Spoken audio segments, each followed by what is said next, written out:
Before there were drive-thrus, there was smoke. Not the kind that rises from exhaust, but from 100 small fires flickering beneath iron pots and spits. It was the smell of a city alive, meat hissing in lard, bread darkening in the flame, and voices echoing down the stone alleys of London and Paris. In the Middle Ages, most people didn't cook at home. They couldn't.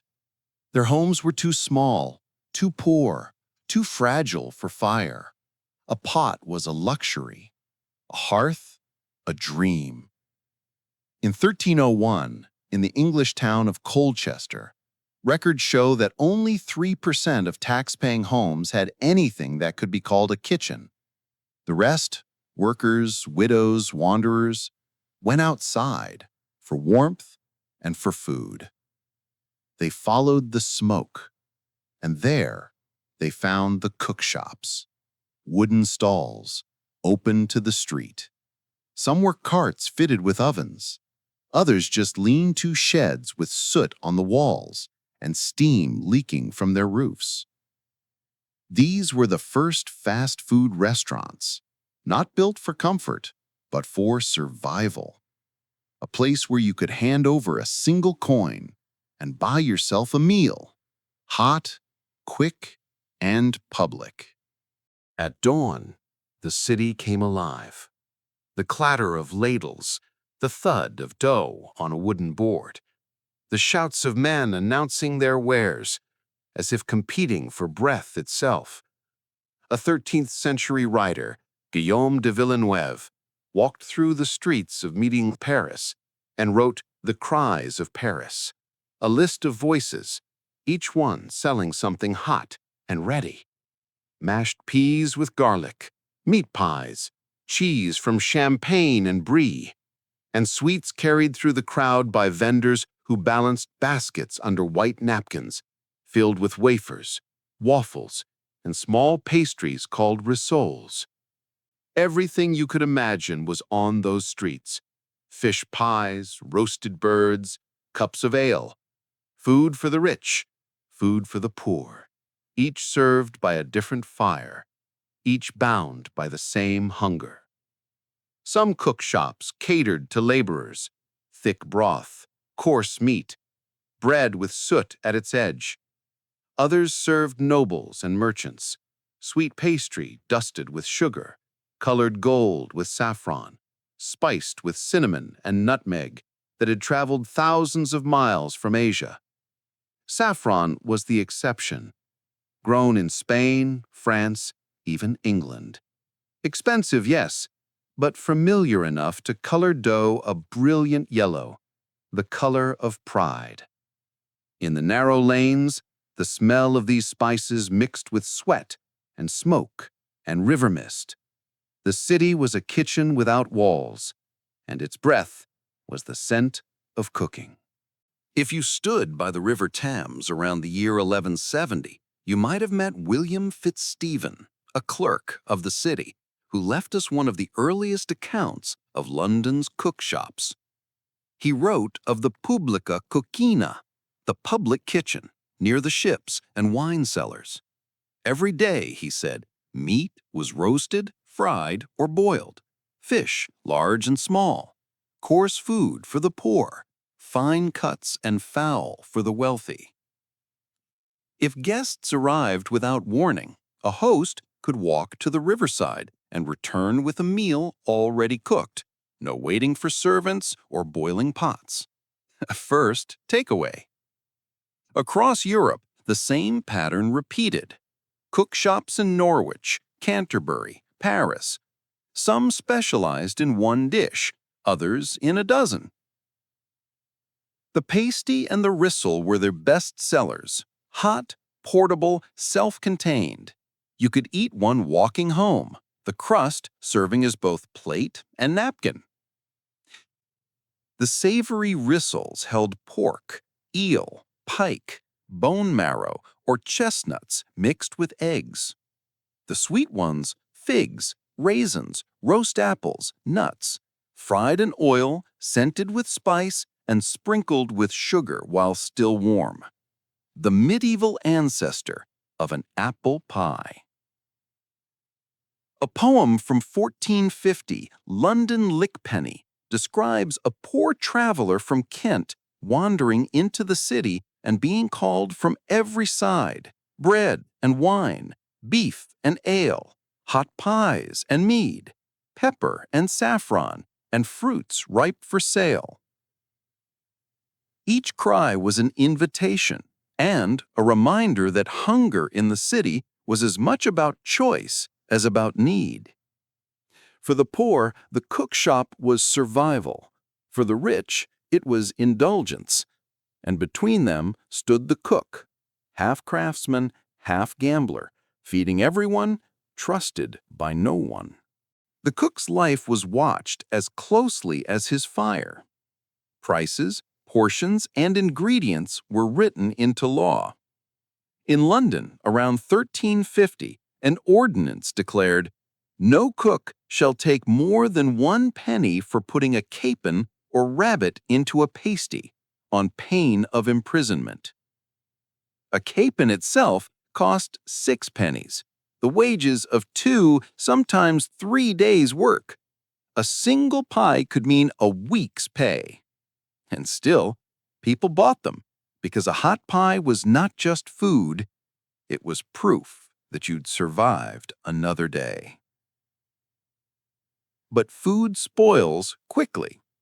Temptation spoils faster. Some cooks reheated old meat, masked it with spices and sugar, and sold it again.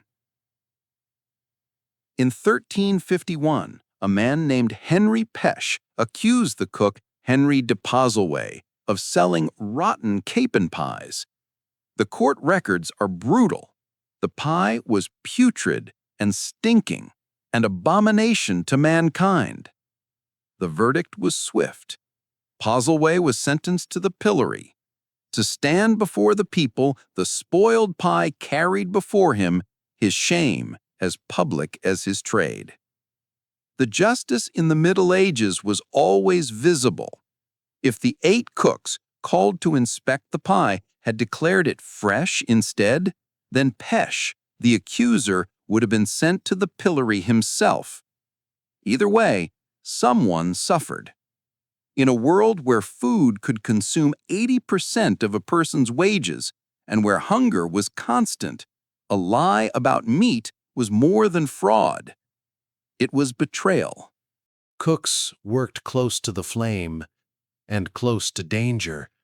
They were needed by everyone, but believed by few. In 1424, the city of York passed a law stating that the wives of artisans shall not bake, boil, nor roast in public shops unless competent to do so. A warning, disguised as order. When a dish went bad, blame fell quickly, first to the assistant, then the wife, then to the cook himself. Chaucer's Canterbury Tales gives us Roger of Ware, a cook whose shop was swarmed with flies, whose pastry was soggy, whose parsley sauce cursed those who tasted it. He reheated food, the worst sin of his trade, and worked with an open sore on his leg, its pus seeping as he cooked. He was a symbol, not an exception. To the medieval mind, the cook was both servant and sinner, a man dealing in flesh, in heat, in temptation. Still, people needed him. Travelers arrived hungry after long roads, apprentices with no hearth, widows with no pot, families too tired to start a fire. They all turned to the cookshop. Even the wealthy relied on them. When Sir Roger Leburn arrived in Canterbury in 1267, his party of knights bought 68 capon pies from a local cookshop, enough to feed a feast, and a reminder that even nobility sometimes needed the labor of another man's fire. The cook fed everyone, and yet stood apart from them all. Half respected, half reviled, a necessary figure in a city that could not eat without him. In time, the cookshops disappeared. The tavern became the inn became the restaurant. But the rhythm of the street, fire, hunger, exchange, never really left. In the 14th century, a pie might cost a man 3 days of wages.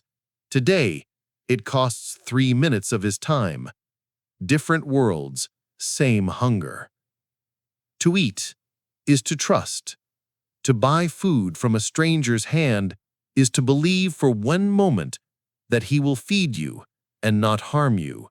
That faith bound the medieval cookshop together and still binds every place where food and fire meet.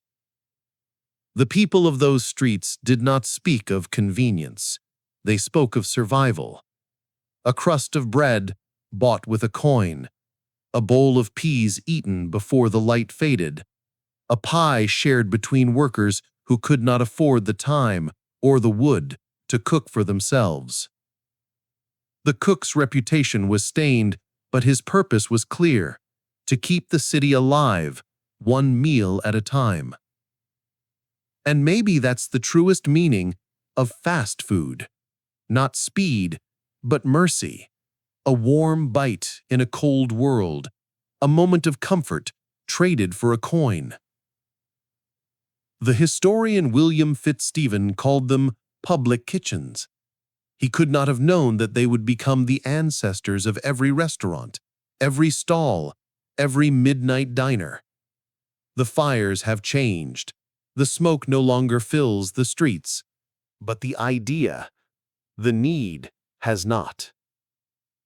Because to cook for others is to carry both burden and grace. It has always been. From the riverbanks of London to the alleys of Paris to the drive-through windows of our own time.